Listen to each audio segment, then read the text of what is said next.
నమస్కారం ప్రజలారా, మా యూట్యూబ్ ఛానల్. నా పేరు రాజు. మహానాడు 3 రోజుల పండగ అండి. మహానాడు కడపలో మొట్టమొదటిసారిగా నిర్వహించారు. కడప పట్టణంలో, ఉమ్మడి కడప జిల్లాలో పెట్టారు. అది 3వ రోజు ఈరోజు 27, 28, 29 ఈరోజు భారీ బహిరంగ సభ 5 లక్షల మందితో ఈరోజు 2 గంటలకు భారీ బహిరంగ సభ ఉందండి. చంద్రబాబు నాయుడు గారు జాతీయ అధ్యక్షుడిగా 12వసారి ఎన్నికయ్యారు.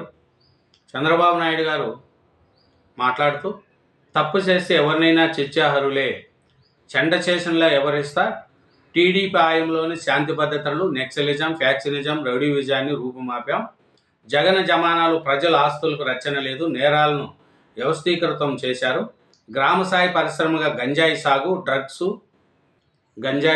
విక్రయిస్తే ఆప్తులు జప్తు, సీమను సుభత్యం చేస్తా, ఈ ఏడాది 3,800 కోట్లతో సీమ ప్రాజెక్టులకు అభివృద్ధి, 10 రోజుల్లో కడప ఉక్కుకు శంకుస్థాపన, ఓరవకల్లులో డ్రోన్ సిటీ, బనకచర్ల అనుసంధానంతో రాష్ట్రంలో అన్ని ప్రాంతాలకు నీరు, సముద్రంలోకి పోయే నీరునే వాడుకుంటున్నాం, బీఆర్ఎస్వి లేనిపోని విమర్శలు. చూడు, బీఆర్ఎస్ పార్టీ చేసేటివన్నీ పనికిరాని మాటలు.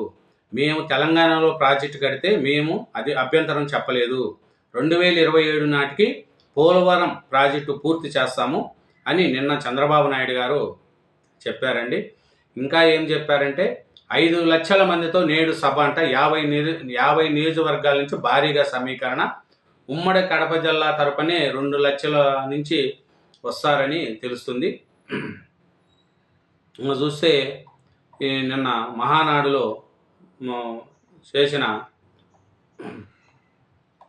చూస్తే చంద్రబాబు నాయుడు గారు చేశారండి. ఇప్పుడు ఈరోజు భారీ బహిరంగ సభ అండి. అది ఎందుకంటే జనం ఒక 5 లక్షల మందికి వస్తారనేది తెలుస్తుంది. ఈ భారీ బహిరంగ సభలో చంద్రబాబు నాయుడు గారు ఏం మాట్లాడతారు ఏమనేది తెలుస్తుంది. ఇంకా మాట్లాడుతూ ఏం చెప్పారంటే చంద్రబాబు నాయుడు గారు, ప్రతి స్కీమ్లోనూ వైసీపీ స్కామ్, విధ్వంసం నుంచి పునర్నిర్మాణం అనేది పదాల సమాహారమే కాదు, అది ప్రజల ఆశలకు విశ్వాసాలకు నిదర్శనం. 2019లో వైసీపీ వచ్చాక విశ్వ సంస్కృతి విధ్వంస పాలనకు నాంది పలికింది అని నిన్న చంద్రబాబు నాయుడు గారు అన్నారు. 5 ఏళ్లలో రాష్ట్రాన్ని నాశనం చేశారు. ఒక ఛాన్స్ పేరుతో అధికారంలోకి వచ్చాక దుర్మార్గుడు గత 5 ఏళ్లలో రాష్ట్రాన్ని నాశనం చేశారు. చూడండి, విద్యుత్ ఛార్జీలు 9 సార్లు పెంచినాడు జగన్మోహన్ రెడ్డి గారు అన్నారు. నేను ఒకంగా విద్యుత్ ఛార్జీలే పెంచనని చంద్రబాబు నాయుడు గారు నిన్న మహానాడు పండుగలో అంటున్నారు. ఇంకా చూస్తే పోలవరాన్ని 20 ఏళ్ళు ఎన్నిక నెట్టారు అని చంద్రబాబు నాయుడు గారు 5 సంవత్సరాల వైసీపీ పాలనలో పోలవరం అనేది అట్లా అయింది అని చెప్తున్నారు. ఇంకా చూస్తే 2వ రోజు 1,00,000 మందికి మహానాడులో ఎన్టీఆర్కి ఇష్టమైన వంటకాలు, వెజ్, చికెన్, మటన్తో భోజనాలు. చూడండి, నేను మహానాడులో కడప గడ్డపై జరుగుతున్న మహానాడులో 2వ రోజు బుధవారము 3 పూటలకు కలిపి 1,00,000 మందికి భోజన వసతి కల్పించారు. రాయలసీమ రుసులతో పాటు టీడీపీ వ్యవస్థాపకుడు విశ్వవిఖ్యాత దిగవంత ఎన్టీ రామారావుకి ఇష్టమైన నేతితో తయారు చేసిన స్వీట్లతో పాటు చక్కెర పొంగలి, వెజిటేబుల్ పలావ్, చికెన్, మటన్ ఐటమ్స్తో భోజనాలు ఏర్పాటు చేశారు. మొదటి రోజు కాకుండా 2వ రోజు ఉదయం 11 గంటల నుంచే భోజనాలు ప్రారంభించారు.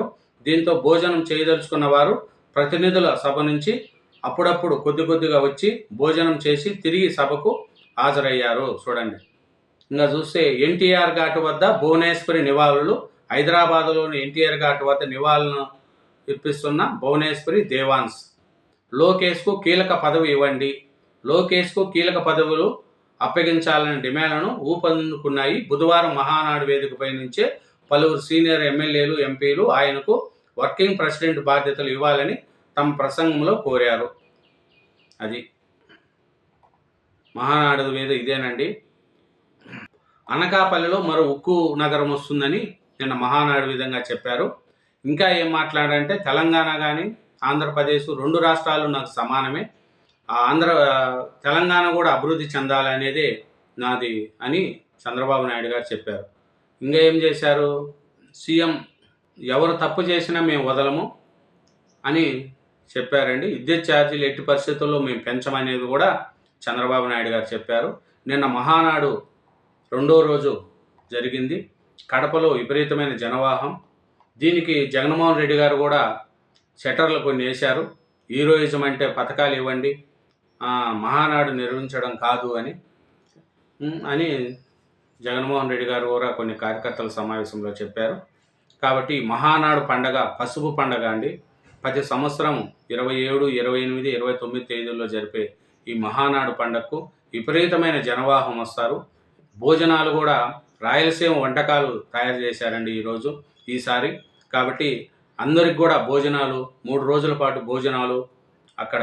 ఈరోజు భారీ బహిరంగ సభ కూడా మహానాడులో ఈ లాస్ట్ రోజు కాబట్టి 5 లక్షల మందితో భారీ బహిరంగ సభ ఏర్పాటు చేస్తున్నారు.